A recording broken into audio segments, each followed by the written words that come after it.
Shalom semua. Beri kemuliaan bagi Tuhan. Si Tuhan. Ya, senang sekali sore hari ini kita bisa beribadah mulai pada minggu yang pertama bulan Maret. Ya. Kita sungguh bersyukur kita terus bisa beribadah ya offline, walaupun banyak gereja di kota-kota yang belum bisa beribadah secara langsung. Ya. Selamat datang Bapak Thomas. Bapak, waduh saya lupa ya satunya. Pak Broto, ya sahabat saya ini. Saya sungguh bersyukur kedua sahabat saya ini bisa hadir di tempat ini. Ya, puji Tuhan, saudara. Seperti yang sekarang ini baru Tuhan nyatakan, ada banyak jiwa-jiwa baru yang Tuhan kirim, ya dipercayakan untuk bertobat melalui jemaat di tempat ini. Saya tidak perlu sebutkan jumlahnya, tapi 2 bulan terakhir ini kita baptis terus menerus. Ya, kita bersyukur. Dan saya rindu hari ini kita akan menikmati firman Tuhan yang merupakan hal yang sangat basic, yang sangat dasar. Topik firman Tuhan hari ini yaitu darah Yesus. Ya, setelah yang kemarin baru terima Yesus, ya, menikmati kelas selamat, hari ini kita perdalam melalui ibadah raya ini, yaitu darah Yesus. Saudara, kenapa kita perlu memperdalam topik ini? Karena pusat daripada iman Kristen itu ada pada kurban Kristus, salib Kristus. Dan penyaliban Kristus berarti apa? Pencurahan darah anak domba, yaitu Yesus Kristus. Saudara, dan kita perlu mengerti kenapa harus darah. Saya takut, khawatir juga kalau ada orang Kristen yang oleh karena Kristennya ini Kristen keturunan, percaya Yesus, aktif ke gereja. Tapi ketika ditanya, kenapa darah Yesus bisa menyucikan? Kenapa darah Yesus bisa mengampuni? Lalu jawabnya apa? Yang penting percaya saja. Yang penting beriman saja. Bukan itu jawabannya. Kenapa? Karena Alkitab dengan jelas menyediakan jawaban yang lengkap. Bagaimana penebusan yang dikerjakan oleh Allah itu melalui darah. Dan penggenapannya yaitu darah Yesus. Saya dikasih Tuhan. Pengorbanan Yesus itu merupakan titik puncak daripada karya keselamatan yang dilakukan oleh Bapa Surgawi. Dan semua melibatkan darah. Kalau kita lihat di dalam Ibrani pasal 9 ayat 22. Alkitab dengan jelas mengatakan, dan hampir segala sesuatu disucikan menurut hukum Taurat dengan darah. Dan hampir segala sesuatu disucikan menurut hukum Taurat dengan darah. Tanpa penumpahan darah tidak ada pengampunan. Ini sebagai ayat pembuka, ayat kuncinya. Semua pada darah. Jadi kasih Tuhan. Mari kita melihat. Kalau kita melihat catatan di dalam perjanjian lama, ada 2 bagian. Perjanjian lama sebelum ada tabernakel dan setelah ada tabernakel. Kita bisa melihat bagaimana, kenapa darah dan sampai penggenapannya kepada Yesus mati di kayu salib. Sudah dikasih Tuhan. Ketika manusia jatuh di dalam dosa, saudara bisa lihat di dalam Kejadian pasal 3 ayat 7, Adam dan Hawa jatuh dalam dosa. Ketika mereka jatuh dalam dosa, mereka baru sadar bahwa mereka ini telanjang. Karena telanjang, malu. Baru ngerti loh, ini telanjang, ini dosa. Dan saudara tahu, mereka menyematkan daun pohon ara dan membuat cawat. Perhatikan. Adam dan Hawa jatuh dosa. Dia berusaha menutupi dosanya itu, ketelanjangannya itu dengan daun ara dibuat cawat. Perhatikan, ini usaha manusia untuk menutupi dosa. Sama dengan usaha manusia sekarang ini. Tidak ada seorang pun yang mau ke neraka. Dan neraka memang sungguh ada. Penghukuman kekal sungguh ada. Oleh karena itu manusia berusaha untuk masuk ke surga. Khotbah saya 2 minggu yang lalu dengan jelas mengatakan usaha manusia ada 3. Yang pertama, perbuatan baik, amal. Mereka percaya kalau berbuat baik, kalau amal nanti ditimbang. Kalau timbangannya banyak yang berat perbuatan baik, dia masuk surga. Saya nggak tahu ini rumusnya rumus apa ya. Coba kalau 51% perbuatan baiknya, yang 50% dosanya masuk surga. Sakarepe dhewe. Lalu yang 49% masuk surga. Lama-lama surganya penuh dosa. Oh, yang 49% diterima kok. Oh, ada yang enggak Pak, saya cuma 25% dosanya. Oh, saya cuma 5%. Perhatikan, firman Tuhan dengan jelas mengatakan bahwa perbuatan baik manusia itu di hadapan Tuhan seperti kain kotor. Usaha manusia gagal. Usaha manusia buat agama gagal. Usaha manusia mencoba masuk surga dengan cara saleh. Bertapa. Menjauhkan diri dari keramaian. Jangan dekat-dekat diskotik. Supaya apa? Enggak jatuh dosa. Tidak ada. Karena firman Tuhan berkata banyak jalan orang yang disangka lurus tapi ujungnya menuju maut. Usaha manusia gagal. Katakan bersama-sama, usaha manusia gagal. 1, 2, 3. Sama dengan usaha Adam dan Hawa. Menutupi dosa, menutupi. Makanya saudara, tabiat dosa itu biasanya membela diri, menutupi dosa. Orang dosa ditutup-tutupi. Rumangsane Tuhan tuh nggak ngerti, nggak lihat. Perhatikan, ini sia-sia. Saudara bisa melihat Kejadian pasal 3 ayat 21. Saya sengaja ingin memberi satu porsi yang agak berbeda di pendahuluannya. Saya sebenarnya pengen bikin yang agak berbeda. Karena tadi ada tamu hamba Tuhan dari Jepara, sepasang suami istri.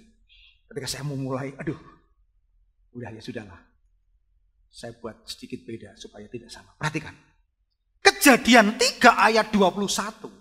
Dengan jelas mengatakan, Tuhan membuat pakaian dari kulit binatang untuk manusia dan untuk istri, lalu mengenakan pada mereka. Perhatikan, Tuhan itu mengasihi manusia.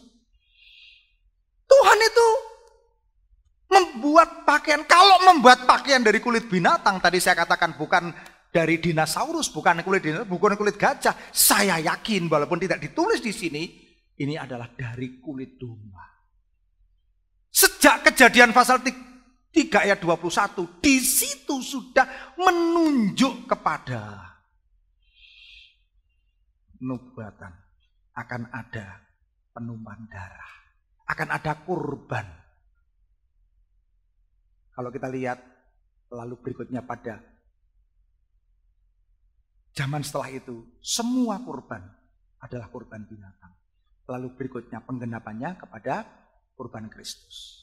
Kejadian pasal 3 ayat 21. Sudah menunjuk kepada kurban darah. Kalau orang bertanya, kenapa darah? Yang kedua, saya meluruskan.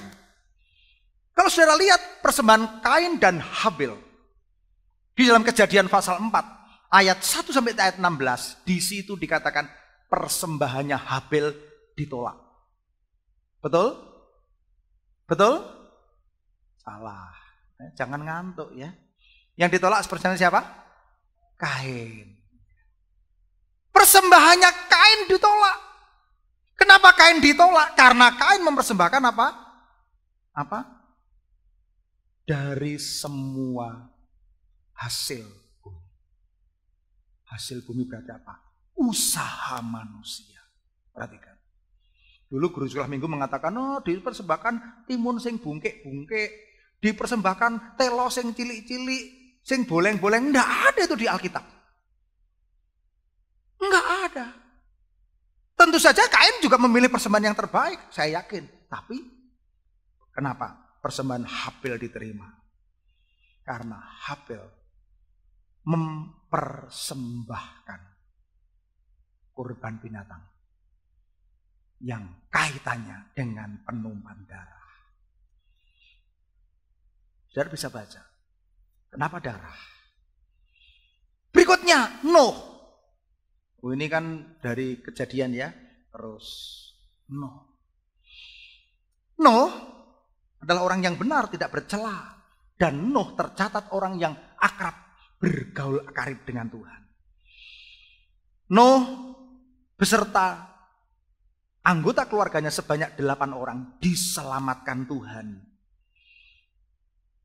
Sudah tahu, ini Nuh juga membuat kurban persembahan, melibatkan kurban binatang. Singkat cerita terus, Abraham dari Kejadian 15, sampai Kejadian 17. Sudah bisa lihat di situ, predikat yang disandang oleh Abraham adalah apa? Bapa orang beriman.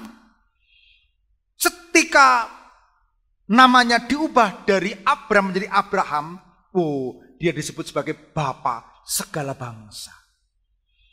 Dia memiliki janji yang luar biasa. Janji bahwa keturunanmu akan jadi sangat banyak. Dan olehmu bangsa-bangsa akan jadi berkat. Pembelaan Tuhan akan mengutuk siapapun yang mengutuk engkau. Dan Tuhan akan memberkati siapapun yang memberkati Abraham. Ini luar biasa. Tetapi di dalam Kejadian pasal 15, Allah berfirman. Kejadian 15 ayat 9 dan 10. Tidak saya beri garis tanda merah di teks khotbah saya. Ambillah bagiku seekor lembu betina berumur 3 tahun. Seekor kambing betina berumur 3 tahun. Seekor domba jantan berumur 3 tahun. Seekor burung tekukur dan seorang anak merpati. Diambilnyalah semua itu bagi Tuhan. Tuhan selalu berkenan kepada kurban. Dan Abraham setia. Yang sangat menyengat hati ketika Abraham disuruh naik ke Gunung Horeb dan mempersembahkan anaknya. Ya, Iskak sudah diikat, sudah diambil pisau, sudah hampir disembelih. Lalu benar-benar Tuhan menyediakan penggantinya, seekor domba. Dan di situ disembelih dan dipersembahkan korban bagi Tuhan. Saudara, sebelum zaman tabernakel pun persembahan-persembahan itu sudah menunjuk kepada kurban.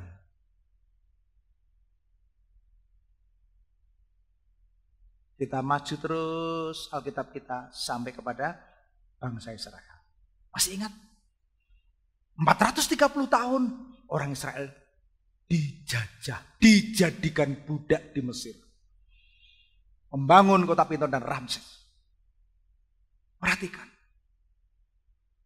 Di Mesir mereka tidak bisa beribadah karena mereka sudah campur aduk jadi satu. Dan hukum di Mesir ketika mereka beribadah tidak menurut dewanya orang Mesir. Mereka akan dilempar batu.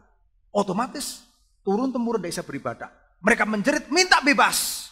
Perhatikan, dan ketika mereka bebas, malam sebelum bebas, sebelum mereka berjalan meninggalkan Mesir, apa yang terjadi? Disitulah ada yang namanya Paskah. Masih ingat lalu? Dan Paskah itu artinya yang dilalui, yang dilompati. Setiap anggota keluarga mesti menyembelih seekor domba. Darahnya dioserkan di ambang pintu.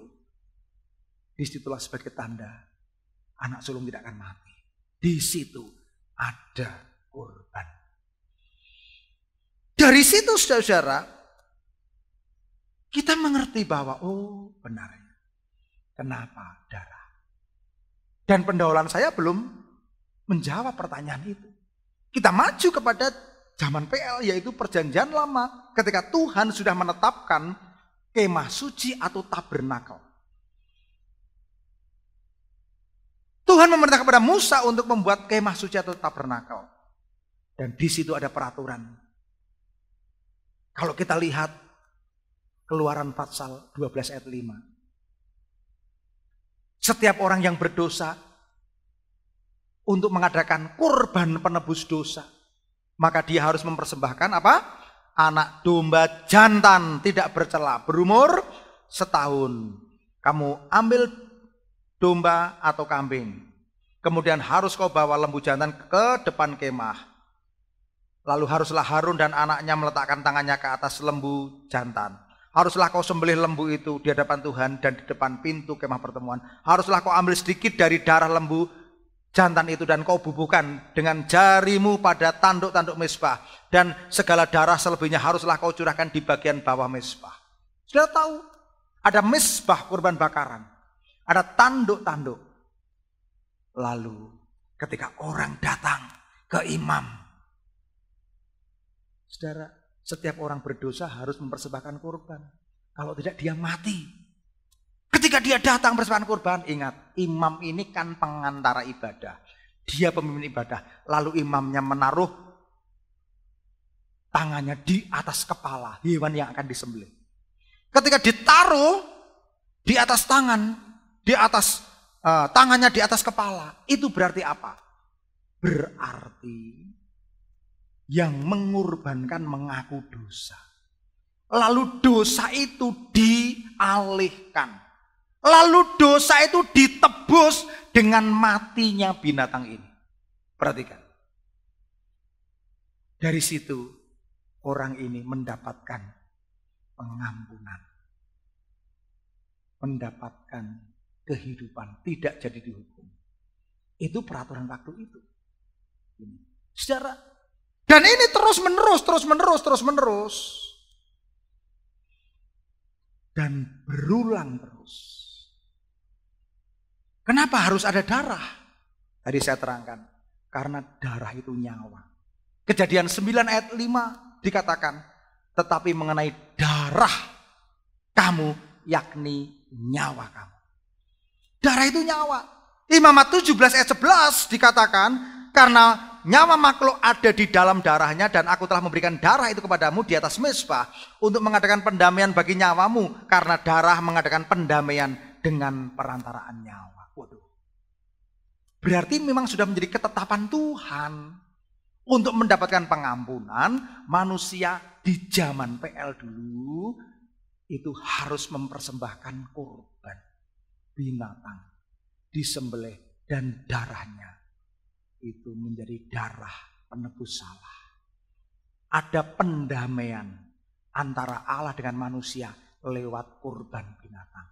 Dan itu ketetapan hukum Taurat. Saudara, kenapa itu bisa terjadi?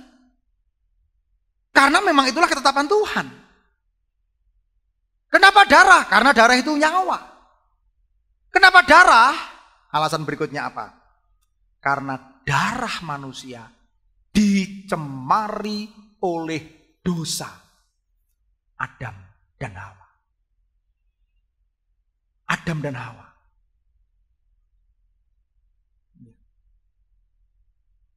Saudara, kalau saudara tanya, orang tuamu siapa? Orang tuamu siapa? Nenek. Orang tuanya nenek siapa? Oh, itu kalau diurut-urut terus sampai ujungnya pada siapa? Adam dan Hawa. Loh iya loh saudara. Ya. Saya tuh sama Mbak Esti itu nggak ngerti. Ketika dia datang, udah manggil saya Pak D gitu, kaget saya sama suaminya Mas Alek. Nggak taunya masih ada hubungan mbah gitu kan. Waduh, saya bingung juga. Oh, baru saya ngerti. Oh iya, saya dulu kecil pernah diajak nih ke Mbah Ngelinggi. Kalau saya manggil Mbah Ngelinggi, nggak tahu juga ini, sudah lupa. Itu aja baru keranda. Belum lagi nanti, Adam. Perhatikan, ternyata di dalam darah kita itu sudah mengalir darah yang berdosa. Sejak Adam dan Hawa. Itulah yang namanya dosa keturunan. Katakan bersama-sama. Dosa keturunan. 2, 3. Ya. Sudah.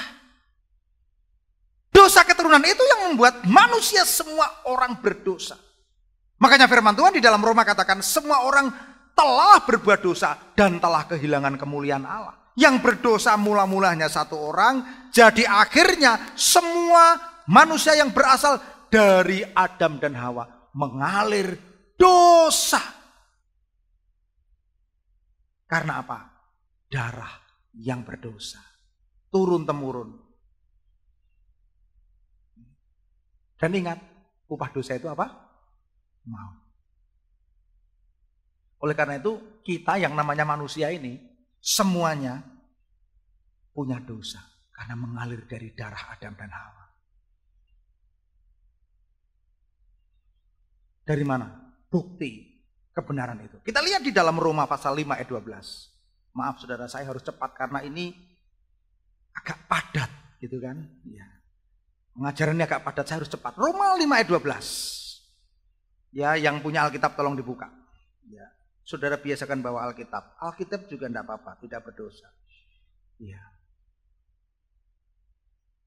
Baca bersama-sama ya, baca bersama-sama. Pelan-pelan saja. Semua baca sampai mendengarkan suaranya sendiri supaya saudara tahu. 2, 3. Sebab itu sama seperti dosa telah masuk ke dunia oleh satu orang dan oleh dosa itu juga maut, demikianlah maut itu telah menjalar ke semua orang. Karena semua orang telah berbuat dosa. Loh, dari satu orang menjalar ke semua orang. Dan orang itu berdosa. Lalu kalau kita lihat ayat berikutnya. Ayat 14. Sungguh pun demikian maut telah berkuasa dari zaman Adam. Karena pelanggaran satu orang, semua orang telah jatuh di dalam kuasa maut. Wis, mengerikan. Satu orang saja. Ayat 18 dikatakan, oleh satu pelanggaran semua orang beroleh penghukuman. Oleh karena semua orang berdosa, ya semua orang akan dihukum. Tanpa kecuali. Tanpa kecuali akan dihukum. Kenapa? Ayat 19. Baca bersama-sama. 2, 3. Jadi sama seperti oleh ketidaktaatan satu orang, semua orang telah menjadi orang berdosa. Demikian pula oleh ketaatan satu orang, semua orang menjadi orang benar. Ini menunjuk kepada penggenapan Kristus. Ketidaktaatan satu orang. Jalan keluar apa? Jalan keluarnya harus cuci darah. Ngomong bareng-bareng, cuci darah. 2, 3. Ini bukan cuci darah karena ginjal. Ini cuci darah karena pengkudusan melalui darah Yesus. Saudara, saya dikasih Tuhan. Oleh karena itu, peraturan ketetapan Tuhan pada waktu perjanjian lama menetapkan harus ada kurban binatang, yaitu darah. Darah binatang. Korban dimaksudkan sebagai penebusan. Penggantian. Tetapi masalahnya apa? Perhatikan. Yang berdosa manusia, kok yang disembelih binatang? Kok bisa ya? Bisa nyatanya Taurat memberlakukan kok. Dan terjadi kok. Ya memang bisa. Tetapi masalahnya besok kalau berdosa lagi, persembahkan binatang lagi. Besok kalau berdosa lagi, persembahkan binatang lagi. Sehingga kuasa kurban binatang itu hanya bersifat temporal. Hanya menyucikan jasmani saja. Saudara, dan ada dari saudara kita yang masih mempersembahkan kurban binatang setiap tahun. Kenapa kita tidak? Jawabannya ada. Kenapa? Karena imam pun juga berdosa. Dia juga harus mengaku dosa sendiri, mengadakan pentahiran untuk dirinya sendiri, baru kemudian melayani pendamaian umatnya. Lo imamnya sendiri juga dosa. Makanya imam itu kalau saudara tahu, saya tidak ada waktu untuk menjelaskan pakaian imam itu baju efod, saudara. Itu dikasih kelinting. Ketika dia masuk ke tempat yang maha kudus, maka dia pakai tali. Pakai tali. Nanti dia masuk. Kalau ada yang tidak berkenan kepada Tuhan, mati di dalam. Kalau mati bagaimana? Apa? Digeret. Saya dulu belajar tabernakal sekolah di Surabaya, saya dapat kemurahan Tuhan. Satu angkatan 17 di tabernakal. Banyak rinci. Loh, imamnya saja juga berdosa kok, belum tentu dia hidup. Dan ketika ada pengorbanan setiap tahun sekali korban binatang, itu justru mengingatkan pada mereka. Nggak selesai itu dosanya. Tiap tahun imam masuk ke dalam tempat kemah suci mempersembahkan korban binatang. Nggak selesai. Justru diingatkan kembali. Ibrani berkata seperti itu. Oleh karena itu korban binatang tidak bisa menyelesaikan dosa manusia. Nggak bisa. Walaupun sudah dipersembahkan menurut hukum Taurat, tidak bisa. Tetap saja manusia memiliki satu konsekuensi, penghukuman kekal. Oleh karena itu Tuhan turun tangan. Perhatikan, Tuhan turun tangan. Ketika dia mengirimkan anaknya yang tunggal yaitu Yesus Kristus ke dunia, Tuhan punya rencana. Dia mengirimkan manusia sejati dan Tuhan sejati, Allah sejati, yaitu Yesus. Makanya saudara yang sudah menikmati khotbah saya tentang siapakah Yesus. Yesus itu manusia sejati. Kenapa manusia sejati? Supaya bisa dikorbankan. Supaya bisa disembelih, supaya bisa disalib. Tapi juga Allah sejati. Yesus adalah kurban sempurna.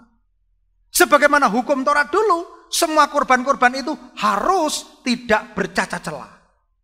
Enggak boleh korbannya sembarangan. Demikian juga penggenapan Yesus. Yesus juga manusia sejati yang tidak bercacat celah. Alkitab tidak berbuat dosa, tipu daya tidak ada pada mulutnya.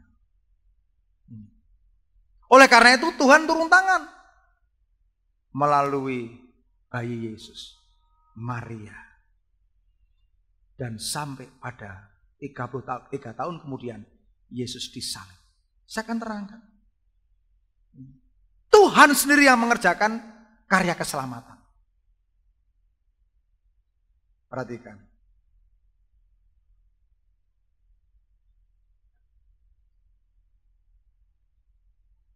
Roma 8 ayat 3 yang tadi pagi tidak kita baca. Roma 8 ayat 3 ini yang karya Allah.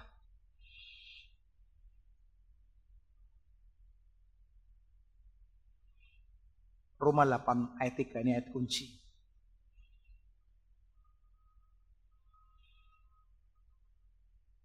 Sebab apa yang tidak mungkin dilakukan hukum Taurat karena tak berdaya oleh daging, telah dilakukan oleh Allah dengan jalan mengutus anaknya sendiri dalam daging. Yang serupa dengan daging yang dikuasai dosa karena dosa, ia telah menjatuhkan hukuman atas dosa di dalam daging. Perhatikan. Sampai pada penggenapannya, Yesus menjadi anak domba Allah yang dikorbankan. Yesus disalib jam 9. Lalu terbakar sinar matahari, terik matahari sampai gosong sampai jam 12. Lalu mulai jam 12 sampai jam 3 kegelapan meliputi seluruh bumi. Itulah saat-saat Yesus menanggung hukuman. Yesus posisinya didosakan karena harus menanggung dosa umat manusia seluruh dunia. Sebenarnya ketika Yesus sudah dicambuk, udah hancur badannya, sudah hilang darahnya semuanya, dia harus memikul salib di jalan Via Dolorosa. Saya ngikuti jalan itu waktu saya ke sana. Berat. Harus pikul salib. Harusnya kalau saya jadi Yesus, mungkin kalau saudara juga yang ngelakoni, nggak bisa ini mikul sampai matinya di kayu salib. Kenapa harus di kayu salib? Karena salib itu tempat pertukaran. Di kayu salib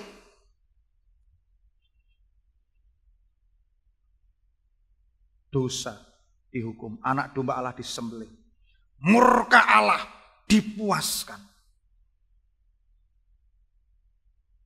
Sifat Allah adil, dosa harus dihukum, mati bener. Tapi satu sisi Allah itu kasih, harus diampuni. Ya, coba kalau Pak Thomas jadi hakim, ya, Pak Thomas ini kan masih kerabat dari mantunya Pak Jokowi. Saya tanya, Pak, tolong Pak, ini saya punya warga, tolong jenengan kan kenal hakim-hakim hebat, tolong ya, ini anak ini, piye carane, jangan dihukum, biar hidup. Tapi nek terpaksa mau dihukum mati ya enggak apa-apa, yang penting hidup. Wah, bingung Pak Thomas, karepe niku pripun? Piye carane diampuni dan hidup, tapi nek terpaksa dihukum dan mati enggak apa-apa, yang penting diampuni dan hidup. Ada bingung. Itu yang Tuhan lakukan lewat Yesus di kayu salib. Dosa dihukum, Yesus mati, tapi di situ juga ada pengampunan. Maka kitab Mazmur mengatakan kalau adil dihukum, kasih diampuni. Mazmur mengatakan di kayu salib kasih dan keadilan bercium-ciuman, ketemu. Makanya saudara tahu, korban Kristus itu menjadikan Yesus mati harus disalib, harus mencurahkan darah, dan darahnya itu menjadi darah penebusan dosa, sehingga manusia diampuni, manusia diterima, manusia hidup.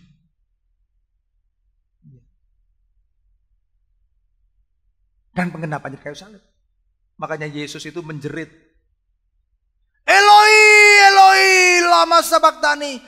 Ya Bapa, mengapa kau tinggalkan aku? Kenapa? Karena waktu itu Yesus posisinya sudah terpisah dari Bapa. Karena dia akan mati, dia akan disalib, dia akan menjadi kutuk. Yesus menjadi kutuk, terkutuk. Terkutuklah orang yang tergantung di atas kayu salib. Wah, yang ditakutkan Yesus bukan dipakunya, bukan dimahkotai duri, bukan di tombak lambungnya, bukan, tapi terpisahnya dengan Bapa. Saudara, makanya firman Tuhan katakan, barang siapa yang percaya kepadanya tidak binasa, melainkan beroleh hidup yang kekal. Kalau darah binatang hanya mengampuni sekali, sesuk dosa harus pencurahan darah lagi. Tapi darah Yesus sekali untuk selama-lamanya. Makanya sebenarnya orang yang udah terima Yesus sebagai Tuhan dan Juru Selamat harus bertobat sungguh-sungguh. Lahir baru dan bertobat sungguh-sungguh. Jangan mengulangi dosa yang sama. Coba buka di dalam Ibrani pasal 9 ayat 14. Ibrani 9 ayat 14.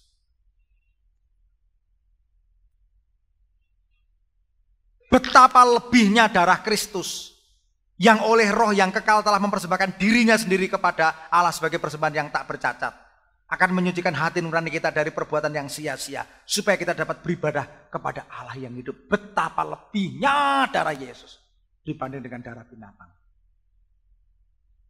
Dia akan menyucikan kita. Hati nurani. Coba kalau hati nuraninya sudah mati, wah bohong itu menjadi makanan sehari-hari ya. Kalau hati nurani sudah mati, nggak jujur itu sudah menjadi makanan sehari-hari.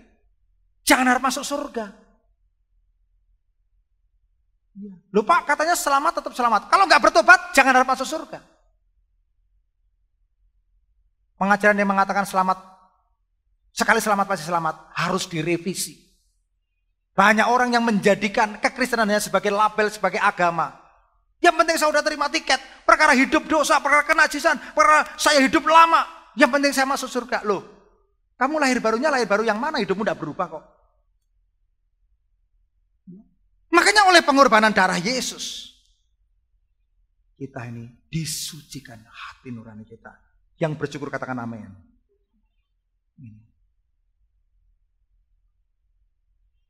Makanya kita tetap selamat. Ya, saya akan kasih ilustrasi yang keberapa ya? Yang ke-8 ya. Yang ke-8 saya hitung. Saya nggak akan jemu-jemunya. Kenapa kok sampai orang terima Yesus pasti selamat? Perhatikan. Ini baterai. Sudah lihat apa yang sudah lihat? Tangan. Sudah lihat batu baterai? Enggak. Ini loh kehidupan di dalam Yesus. Aku di dalam engkau dan engkau di dalam aku. Di dalam Yesus. Nah ini orang yang sungguh-sungguh bertobat, taat, bertumbuh, berbuah. Karena di luar Yesus, kamu tidak bisa berbuat apa-apa. Di luar Yesus, loh kamu dibuang orang, dicampakkan dan dibakar. Di dalam Yesus artinya sungguh-sungguh lahir baru. Sungguh-sungguh bertobat, berbuah. Makanya kalau kita itu ada hal-hal yang tidak berkenan pun, Bapak di surga itu lihat siapa? Lihat Yesus. Lihat Yesus. Kita di dalam Yesus kok. Lihat Yesus. Ini saya cerita yang ke-6 kali. Anak saya lihat sepak bola. Saya ngomong, udah sana. Enggak Pak, aku minta 5.000. Untuk apa? Untuk membayar pon. Enggak usah. Kowe ora dijalui, wis percaya aku. Bapakmu iki lho sing dandani lapangan habis 31.700.000 lapangan sepak bola. Tapi enggak percaya, minta uang. Ya udah, waktu sana. Waktu datang menyemplungi, kira putrane Pak Mita. Enggak usah. Ditolak. Enggak usah bukan karena ega, tapi ega itu di dalam Pak Mit. Panitianya lihat, iki bukan lihat ega tapi lihat Pak Mit. Ketika kita ada di dalam Yesus. Makanya begini, barang siapa percaya kepadanya tidak binasa, melainkan beroleh yang hidup kekal. Percaya itu berarti apa? Sungguh-sungguh percaya. Karena ada orang percaya, saya percaya Yesus sakit ke dukun. Wah, iya. Saya percaya Yesus ngelamar kerjaan nyuap. Saya percaya Yesus damai sejahtera. Gaweane ke tempat-tempat yang berdosa. Dan itu tidak percaya Yesus berarti. Perhatikan. Oleh karena itu melalui penebusan Kristus Yesus, dosa yang tadi melalui satu orang diselesaikan oleh satu orang yaitu Yesus. Amin. Makanya saudara jangan mikir gini, aku bingung tuh. Kok hanya karena Yesus disalib percaya kok semua orang selamat kepiye? Kepiye kok kok bisa semua orang percaya? Perhatikan, dosa masuk dari satu orang. Adam. Dosa diselesaikan oleh satu orang. Yaitu Adam yang akhir, yaitu Yesus. Buka saudara di dalam Roma pasal 5. Roma pasal 5. Perhatikan dengan baik. Ya, perhatikan dengan baik. Saya berdoa supaya peraturan pemerintah yang menyatakan pandemi berakhir akan diganti dengan endemi. Oh, ini segera terjadi. Kalau sudah seperti itu, saya akan lihat semua jemaat tidak usah pakai masker. Yang setuju katakan amin. Udah jelas saya. Memuji Tuhan kelakapan terus ya. Angel amine angel. Harus disuruh-suruh ya. Baik, lihat Roma. Mulai ayat 17.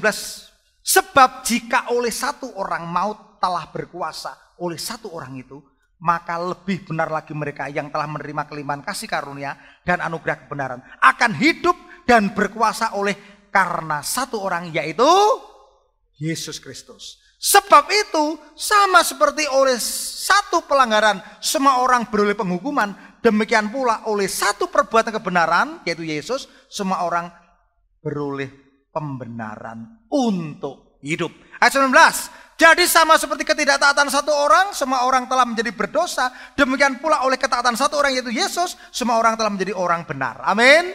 Ayat 21. Supaya sama seperti dosa berkuasa atas alammu, demikianlah kasih karunia akan berkuasa oleh kebenaran untuk hidup yang kekal oleh Yesus Kristus Tuhan kita. Nah, saudara, pelong gitu kan. Yang namanya iman itu kalau didasari pengertian bagus. Kemarin ada yang ngomong, Pak Mit, saya percaya Yesus. Padahal dari gini, saudara. Enggak lah. Kamu percaya, tapi kamu mesti dimuridkan dulu 2 kali pertemuan. Supaya nanti ketika dibaptis, ngerti makna baptisan itu apa. Kemarin, adakah Mbak Juli di sini? Mbak Juli yang dari Jepara? Enggak ada ya? Lagi pulang ya? Dia ngomong, aduh Pak Mit, saya itu bersyukur di gereja ini. Karena saya itu terima firman Tuhan yang sangat dalam. Sebelumnya saya nggak terima. Di sini saya terima firman Tuhan yang sangat dalam. Waduh, sampai ketika dibaptis nangis terus sampai fitol sama mamanya. Wah, saya juga pas baptis saya juga perhatikan ini anak ini kenapa gitu kan? Apa fotonya kurang bagus tadi yang foto? Ternyata dia ngomong, aduh, saya ini kalau bergetar, saya perhatikan. Saya bergetar, tapi satu orang bertobat, malaikat di surga guncang. Amin. Saya nggak tahu ya betapa bergairahnya saya. Saya pasti akan ada upah besar di surga. Bagi saudara yang belum menginjil, belum bawa jiwa baru, jangan. Ya, kalau perkara upah nanti kita sendiri-sendiri. Iya, perhatikan lagi. Ya, karena semua orang berdosa, tetapi oleh karena satu orang yaitu Yesus, cukup satu orang yaitu Yesus. Semua orang beroleh keselamatan. Amin. Semua kutuk diganti dengan berkat. Semua penyakit diganti dengan kesembuhan. Ini. Ibrani 10:8. Kejar-kejaran dengan waktu, saudara. Ibrani 10:8. Ini yang tidak saya kasih tadi pagi. Ibrani 10:8. Dan Ibrani 10:14 persiapan ya. Ya. Di atas ia berkata, kurban dan persembahan, kurban bakaran dan kurban penghapus dosa tidak engkau kehendaki dan engkau tidak berkenan kepadanya meskipun dipersembahkan menurut hukum Taurat. Tuhan sudah tidak lagi menghendaki kurban. Tuhan tidak lagi menghendaki kurban. Perhatikan, ingat kata-katanya. Tuhan sudah tidak lagi menghendaki kurban. Katakan bersama-sama. Tuhan sudah tidak lagi menghendaki kurban. Baik itu kurban bakaran, baik itu kurban sembelian. Dan dikatakan, engkau tidak berkenan. Meskipun dipersembahkan menurut apa? Hukum Taurat. Itulah alasannya. Ya Pak Thomas, kenapa kita tidak mempersembahkan kurban lagi? Ya. Tapi nek dikai ya gelem gitu kan. Daging ya. Nek ora ngamuk ya. Ya, enggak akurat. Tapi didoakan dulu. Ya, Ibrani 10:14. Ini dibaca bersama-sama sampai semua di antara kita mendengar suara sendiri. Ayat 14. 2, 3. Sebab oleh satu kurban saja ia telah menyempurnakan untuk selama-lamanya mereka yang ia kuduskan. Ayat kunci. Oleh satu korban saja ia telah menyempurnakan untuk selama-lamanya mereka yang ia kuduskan. Ya. Makanya saya mau kasih tahu saudara, hidup kekristenan harus bertumbuh imannya. Dari iman yang kecil menjadi iman yang besar. Harus bertumbuh. Jangan sampai ada yang murtad. Kalau saudara murtad tinggalkan Tuhan. Waduh, jangan ngomong berkata semua indah pada waktunya. Pindah pada waktunya gimana, yang lain ke surga, saudara tidak ke surga gitu kan. Perhatikan. Saudara, dan darah Yesus yang dipersembahkan itu bukan darah yang murah. Alkitab mengatakan darah yang mahal. 1 Petrus pasal 1 ayat 18 dan 19 mengatakan, sebab kamu tahu bahwa kamu telah ditebus dari cara hidupmu yang sia-sia, yang kamu warisi dari nenek moyangmu Adam dan Hawa, bukan dengan barang fana, bukan dengan emas, perak, melainkan dengan darah yang mahal, yaitu darah Kristus. Yang sama seperti darah anak domba yang tak bercacat dan tak bercela. Amin. Karena itu barang siapa yang percaya kepadanya tidak binasa, melainkan beroleh hidup yang kekal. Saudara, jangan pernah tinggalkan Tuhan. Salib itu memang bagi yang akan binasa. Korintus mengatakan, bagi yang akan binasa, salib itu kebodohan. Kebodohan. Alkitab katakan, bagi yang akan binasa, salib itu kebodohan. Tapi bagi kita yang akan diselamatkan, berita tentang salib, berita tentang pengorbanan Kristus adalah kekuatan Allah. Amin. Iya. Nggak usah malu dengan salib. Karena salib itu pusat iman Kristen. Korban Kristus. Nggak usah malu. Itu kekuatan kita. Saudara, mengakhiri khotbah ini saya mau menantang saudara. Siapa yang akhir-akhir ini enggak menghargai korban Kristus? Bertobat. Siapa engkau yang sudah lagi lemah imannya? Ingat, keselamatanmu itu bukan karena usaha. Ketika engkau diselamatkan, engkau harus bersyukur. Bentuk pengucapan syukurnya apa? Engkau beribadah kepada Tuhan. Amin. Bentuk pengucapan syukurnya apa? Engkau melayani Tuhan. Bentuk pengucapan syukurnya apa? Engkau memberikan persembahan kepada Tuhan. Baik itu persembahan syukur, persembahan persepuluhan, persembahan sarana prasarana, berbagai persembahan. Termasuk engkau mengunjungi yatim piatu, engkau berkorban. Kemarin sore saya datang ke Karangwungu. Ada seorang hamba Tuhan yang kemarin kebanjiran. Kami ke sana satu tim. Kami bawa alat semprot. Ternyata udah kering. Tapi nggak apa-apa. Kami masih bisa bagi berkat. Gereja ini didesain oleh Tuhan bukan menjadi gereja yang, waduh, yang penting beribadah. Enggak. Kita harus jadi gereja misi. Bulan depan saya akan mengunjungi salah satu gereja di lereng Merapi yang hamba Tuhannya meninggal dunia. Tinggal ibu. Udah mau menyerah. Dilantik aja udah hampir nggak mau. Sang.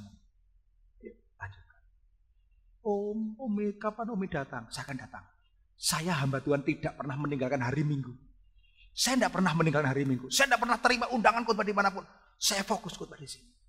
Tapi besok April saya pengen jam 7 ke sana.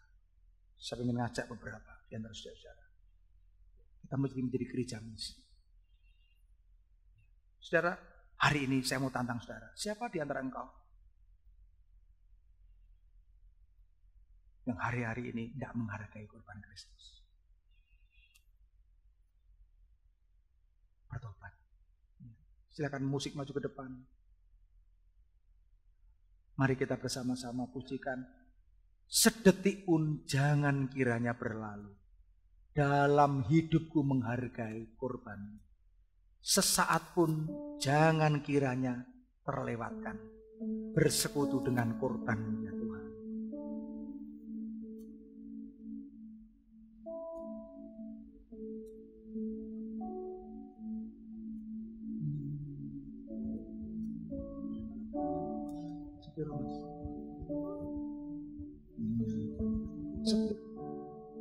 Sedetik pun jangan kiranya berlalu. Dalam hidup menghargai korbanmu. Sesaat pun ku mohon jangan terlewatkan. Bersekutu dengan korban-Mu ya Tuhan. Nyanyikan semuanya. jangan kiranya berlalu.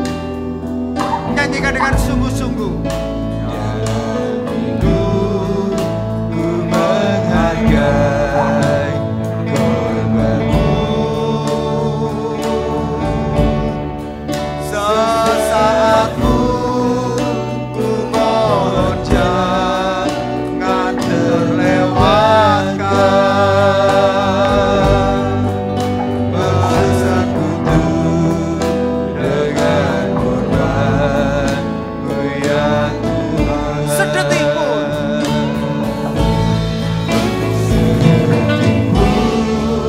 Jangan kiranya berlalu.